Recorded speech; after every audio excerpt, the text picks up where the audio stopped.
আপনার ফোন আপনাকে শুনছে না তো? আরে না ভয় পাওয়ার কিছু নেই, শুধু একবার দেখে নেবো কোন কোন অ্যাপসকে আপনি মাইক্রোফোনের পারমিশনটা দিয়েছেন। মোবাইল ফোন থেকে সেটিং ওপেন করবেন, সেটিংটা ওপেন করার পর এখান থেকে অপশন পাবেন সিকিউরিটি অ্যান্ড প্রাইভেসি, এর উপর ক্লিক করছেন। করা মাত্র যেহেতু আপনি পারমিশন চেক করবেন তাই নিচের দিকে এসে পারমিশন ম্যানেজার বলে অপশন পাবেন, এখানে ক্লিক করবেন।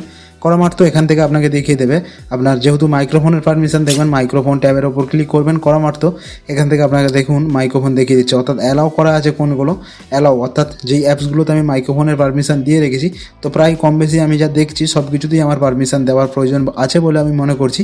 এখান থেকে আপনি হয়তো ভাবছেন যে কোনো অ্যাপস আছে যেটা আমার পারমিশন প্রয়োজন নেই, অর্থাৎ আমি দিয়ে ফেলেছি বা অনেক সময় নিয়ে ফেলেছে ওরা, তো ওখান থেকে আমরা রিমুভও করতে পারবেন। এই যে নট অ্যালাউ দেখুন নিচের দিকে, মানে এইগুলোকে আমি করিনি কারণ এখানে মাইক্রোফোনের কোনো প্রয়োজনই নেই, যদিও থাকে তো সেখান থেকে আমি দিইনি।